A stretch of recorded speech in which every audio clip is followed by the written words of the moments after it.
Okay, we are ready for Misty Gordon, Chapter 4, The Riddle. By the time the police reached mayonnaise that night, because you remember she was babysitting and then the guy came and gorged himself on the mayonnaise while she was hiding, and then she got away and grabbed the baby and ran outside. By the time the police reached mayonnaise that night, he had eaten 2 barrels of his favorite sludge. Covered from head to toe in the white goop, the bloated and sluggish mayonnaise was led from the sweet house's home by the sheriff, Dr. Yamamoto, and 10 big nurses. A group of whispering adults watched from across the street as the barefoot mayonnaise hobbled down the sweet house's sidewalk, the terrier licking at his greasy heels as he slipped and slid to the asylum's waiting van. "Thank goodness the baby is okay," one of the onlookers mumbled, nodding toward Mrs. Sweethouse, who stood in her front doorway, clutching her infant. "What about the babysitter?" another person asked. "She is fine. After narrowly escaping mayonnaise, she rescued the baby," answered a police officer, scribbling in a notepad. "I questioned her and sent her home with her family." The group watched in silence as the van backed out of the driveway, with Mayonnaise's shiny face gazing out the window, sticking out his tongue at the terrier, who trailed behind the vehicle, barking its head off. After the van rumbled away, the crowd dispersed and everyone headed back home. Within minutes, the street was quiet again, as if nothing had happened at all. However, things were just getting started for Misty on her drive home. She sat in the front seat between her parents, listening to them declare, "Thank goodness you're alive," over and over again. While James, her brother, bombarded her with a million questions from the back seat. What did mayonnaise smell like? What kind of grunt did he make? A pig grunt or a gorilla grunt? "Thank goodness you're alive," bellowed Mr. Gordon, giving Misty a crushing side hug. "What did his toes look like?" James asked breathlessly. "Were they fat sausage toes, or were they crooked, crazy toes?" "Thank goodness you're alive," sobbed Mrs. Gordon. "It's a miracle that you escaped. Just a miracle." She wiped her nose and shuddered. "Well, it's all over now," said Mr. Gordon in a consoling tone. "It's all over." Misty felt as if she were sleepwalking as she climbed out of the car and trudged inside her house. She was so exhausted that her legs felt as if they were made of rubber. Misty dropped onto her bed and fell fast asleep. No amount of bumping from the diary could wake her that night. "Check it out," James said the next morning at breakfast. "Misty made the front page of the newspaper." "Our little Misty is a celebrity, eh?" Mr. Gordon said, spreading the daily ashcrumb on the table and having a look. Misty peeked over his shoulder. "No way!" she gasped, reading the headline. "Hold the Mayo. Asylum escapee mayonnaise captured. Local babysitter hero. Baby safe." "Your picture is grotesque," laughed James, pointing at the photo of Misty. Her jaw dropped when she saw the picture. It very well could have been the worst photograph ever taken of her. It had been snapped while the police officer was questioning her. Her hair hung in stringy clumps, remember, because it was raining, and her wet socks were so stretched out that they looked like clown shoes. To make matters worse, the picture had been taken right when Misty was pushing Madame Zaster's glasses up the bridge of her nose. From the angle of the shot, it appeared that Misty's index finger was going straight up her nostril. "You were picking your nose?" chuckled James. "You're so busted." "I wasn't picking my nose," Misty yelled, thumping him on the ear. "Say," said Mr. Gordon, prodding the newspaper with a butter knife, "here's the latest news on that creature that was spotted at Ashcombe Elementary yesterday. Says here in the paper that it was probably a Halloween prank." "I don't care what the paper says," said James, shaking his head. "It wasn't a prank. The playground beast is real. You should have seen it, Dad." "Well," said Mrs. Gordon as she stared out the kitchen window at the drizzle, "all I know is that things are getting weird in Ashcombe." "Weird," coughed James. Don't you mean weirder? This town is a freak zone. True, it's always been odd, agreed Mrs. Gordon. But I think it's strange how many things are happening. The sighting at the school, this terrible weather, and that horrible mayonnaise escaping. If she only knew the half of it, thought Misty. Speaking of mayonnaise, James grinned, look at this. James opened his grungy backpack, pulled out a glass jar, and placed it on the table. It was filled with water and an unidentifiable floating object. What in the world is that? Asked Mr. Gordon, tapping on the jar with his fork. It's maynaise's toe, said James. At least that's what I'm saying at school. It's really a Vienna sausage. I stuck one of Mom's fake fingernails in it to make it look more authentic. James smiled proudly at his revolting creation. I'm going to charge the first graders $1 to look at it. Misty grimaced. See, James explained to his sister, I'm going to tell everybody you chopped Maynaise's toe off, and if you go along with my story, then I'll split the money with you. That's my little businessman, cheered Mr. Gordon. You've got quite a head on your shoulders, son. Now, where were those obituaries? While Mr. Gordon hunted through the newspaper for the names of the dead, and James sloshed the toe around in the jar, Misty met Yoshi outside. Are you all right? Said Yoshi. You look sick. You'd look sick too if your picture was plastered on the front page of the newspaper, Misty said morosely. Well, I wouldn't worry about it, said Yoshi, as they moved down the sidewalk. My dad says you were really lucky to have escaped. How did you escape anyway? The newspaper didn't explain that part. That's because I didn't tell them that part, replied Misty. They wouldn't have believed me. Misty looked around to make sure that James wasn't following. Then she took a deep breath and told Yoshi how the cat-eye glasses had turned cold and how Madame Zaster's ghost had helped her escape. Do you know what this means? Whispered Yoshi. This means that Madame Zaster totally saved your life. I know, but why? Said Misty. Then she tapped on the cat-eye glasses she was wearing. And why did these glasses grow cold? I haven't the foggiest idea, said Yoshi, but maybe, just maybe, the glasses grew cold because you were about to see into another dimension, the dimension that Madame Zaster exists in, the dimension of ghosts. Misty shivered. How do you know about all that creepy stuff? Because we have computers at our house, Yoshi said matter-of-factly. There's all sorts of material on that stuff. I swear, Misty, your family has got to get a computer.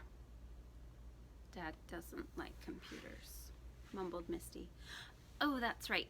I forgot, said Yoshi, remembering her manners. Yoshi knew the real reason the Gordons didn't have a computer was because they couldn't afford one. I'm still freaked out about Fanny Belcher's diary, said Yoshi, changing the subject. Have you had a chance to read any more of it? No, but I did hear it thumping in my desk this morning. We'll have to read more of it this afternoon, said Yoshi. Up ahead, Margie Medford, remember she's the pretty mean crossing guard, waved her stop sign. Misty sighed, just thinking about how she'd be taunted about the mayonnaise incident, and her pathetic picture in the paper gave Misty butterflies in her stomach.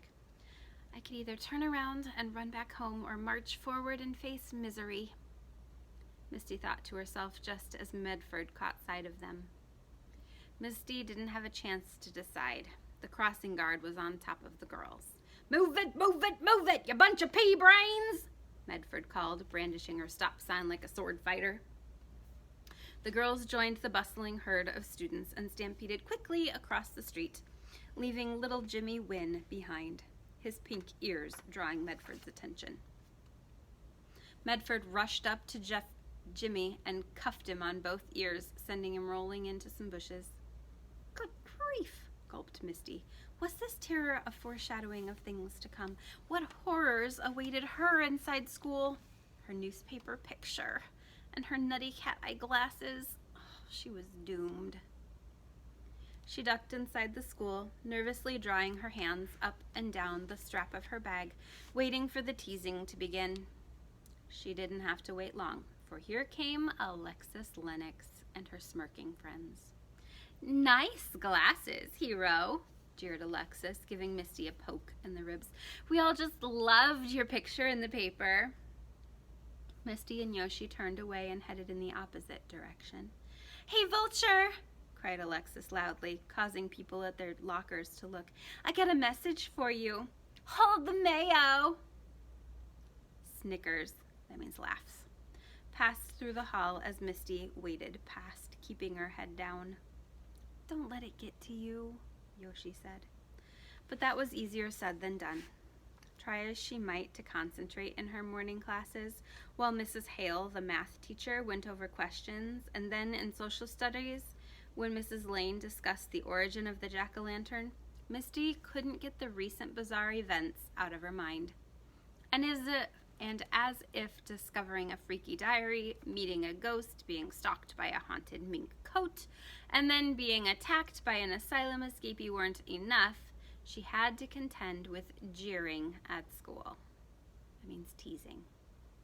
At recess, Misty and Yoshi went to a place on the school grounds far from everyone, and they sat underneath a large maple tree whose large boughs, branches, and remaining autumn leaves provided privacy from the likes of Alexis Lennox. "So, what are you going to do for Halloween?" Yoshi asked. "I'm going to take James and Hector trick-or-treating," Misty answered, drawing in the mud with a stick. "Wanna come?" "Yeah, sure," said Yoshi. "Hey, there goes James right now. Oh, looks like he's in trouble." Misty spun around to see her brother being yanked across the playground by a teacher. "Scaring the wits out of those poor little boys and girls," the teacher was scolding James, "with that toe in the jar." "It's a sausage," insisted James, holding the jar out of the teacher's reach. "It's nothing but a sausage, man." "Well, you can explain that to Vice Principal Barrel in his office," she snapped, dragging James inside. "Looks like James and I are both having a bad day," Misty said, shaking her head. Unfortunately for Misty, the rest of the school day didn't get any better. Mr. Marsh, the science teacher, made everyone in Misty's class dissect a frog. Then Mrs. Williams, who taught both English and art, had the students write a descriptive paper on the hairy playground beast and then sketch a drawing of it. PE was a disaster. Misty and her classmates had to run 4 laps around the castle, while Coach Knuckles followed alongside in his golf cart, yelling, "Come on now, let's hustle, pick up the pace." After school, it was obvious on the walk home that James Gordon had no intention of picking up his pace. He knew that as soon as he walked through his door, he'd have to face his parents, who'd gotten a fuming phone call from Vice Principal Barrel regarding the toe in the jar. Slow as his feet moved, however, the wheels in James's mind were moving at breakneck speed, working on an elaborate ploy to avoid punishment. So he's trying to think up an excuse really, really fast. "Hey," James called over his shoulder to Misty and Yoshi, "does this limp look real?" He took a step, dragged his right foot, and hobbled a bit. "Yeah, I guess," said Yoshi. "You kind of look like the Hunchback of Notre Dame." "Don't blow my cover," James told Misty as they reached their house. "This fake limp is my only hope. I'm going to tell Mom and Dad I sprained my ankle. If they think I'm really hurt, then they'll forget everything. I can't risk being grounded on Halloween." Okay, agreed Misty, "but you owe me one." James's act worked. Not only did his parents forgive him his visit to the vice principal's office, but he was babied and fussed over at dinner by his mother, who truly believed he had twisted his ankle in a mud puddle. "You poor boy," Mrs. Gordon said sympathetically. "Here, have some more mashed potatoes." "And if it will make you feel any better," added Mr. Gordon, rubbing James's head, "you can pick out a costume for Halloween from the Deadly Departed." Realizing that he was home free, James gave Misty a side glance and grinned. Misty felt a flicker of anger burn in her throat. I can't believe this, blurted Misty. Has everyone forgotten that I almost got killed by an asylum escapee? Honestly! She glared at her mom and dad. Last night, I narrowly escaped death, and you barely even talk about it today. And then James gets a stupid limp, and he gets rewarded? Sweetie, that isn't true, said her mother. Yes, it is, said Misty. By the way, have any of you even noticed that I'm wearing a totally different pair of glasses? I have, chuckled James. You must have excavated those things from the Crypt of Ugly. Crypt of Ugly? Said Mrs. Gordon. Is that a new brand? Misty rolled her eyes. Ugh, good grief. Now, Misty, said Mr. Gordon, sensing an explosion brewing at the table. Don't be silly. We haven't forgotten you. Tell you what, he said, holding a hunk of meatloaf in the air. Just to cheer you up, you can pick out a costume from the dearly departed, too. I am nearly too old for trick-or-treating, Dad, Misty said dully. Well, you can still take your brother to the store Saturday morning and let him pick out a costume. Mr. Yates will help you. Mr. Yates was the sleepy manager of the dearly departed antiques store. 99 years old, Mr. Yates lived in the back room of the shop and spent his time in the store dusting, yawning, and snoozing on couches or piles of collectible newspapers. He was always falling asleep in the store window, drawing crowds of onlookers who thought he was made of wax. But who could blame Mr. Yates for dozing off in the store? It wasn't exactly an exciting place, which is why Misty and James rarely visited it. As the Gordons were finishing their dessert, there was a knock at the front door. I'll get it, said Misty, getting up. It's just Yoshi. We're going to do some homework in my room. Hi, everybody, Yoshi hollered a little too brightly as she trotted inside with an armload of books. Just came to do a little math and English. Gotta keep up my schoolwork, you know. Don't push it, whispered Misty, nudging Yoshi toward her room. They'll know we're up to something. The girls went to Misty's room and locked the door. The diary was thumping wildly inside the desk. How are we going to read the diary with it going crazy like that? Asked Yoshi. We're just gonna have to knock it out again, said Misty boldly. You open the drawer and I'll hit it with this thing, Misty said, picking up Fanny Belcher's phone. Ready? Said Yoshi, turning the key in the drawer lock. Misty nodded and Yoshi opened the drawer. Out shot the diary and Misty hit it with the phone, knocking the dust out of the book with a loud clang and sending it to the floor. Nice swing, said Yoshi. Thanks, said Misty, nudging the book with her floor. It's definitely out. She picked up the diary and the girls sat on the bed. So where were we? Misty said. Well, recalled Yoshi as Misty opened the book, Hazel Monger, who is one of the descendants, had just asked Madame Zaster if the Golden Three, whatever they are, were buried in Ashcombe. Right, said Misty, picking up from the place where they'd left off the day before. Madame Zaster peered into the crystal ball. We descendants couldn't see a thing, but evidently she could. Slowly she nodded and spoke a riddle. When English garb did fool the county, snakes passed in with royal bounty. The ancient and mighty Golden Three, with powers to rule the earth, sea, sky, and sea. Into a storm the three were tossed, with fire and rain they all were lost. Still they lie, their heads sunken deep, in a forgotten place still they sleep. But beware, hark, listen well, for with the solitary gong of the Ashcombe bell, the snake's spirit will reclaim his majesty's ship, then from England begin their final trip. There will be no stopping them, so lock your door. Woe to Ashcombe when the snakes come ashore, for they'll find the trio and harness their power. They'll awaken the dead, then kill and devour. Madame Zaster had just finished speaking the riddle when a young boy was seen at the window. Someone is spying on us, screamed Hazel Monger. I'll fix him. She reached out of the window, grabbed the boy, and Just then the diary was jerked in Misty's hand. Quick as a blink, she tossed the journal back into the desk drawer. It woke up. What a freaky riddle, said Yoshi, enthralled. I wonder what the Golden Three could be. Misty's eyes flew open. Wait a second. Madame Saster's ghost spoke of the Golden Three when she appeared to me in her cottage. Misty paused as she remembered the ghost's mysterious message. She said, all will be revealed once you have learned the nature of the Golden Three, but first you must prove your nature to me. Misty scrunched up her nose. I wonder what she meant by nature. Well, said Yoshi, my dad is always talking about people's nature. It's their character, basically. You know, like it's Margie Medford's nature to be a bully, or Hazel Monger's nature to be mean. But, she added, squinting thoughtfully, since we don't know what the Golden Three are, nature for them might have to do with natural phenomena, like forces of nature kind of stuff. Whatever the Golden Three are, said Misty, locking the drawer, it sounds like they can do some pretty terrifying things.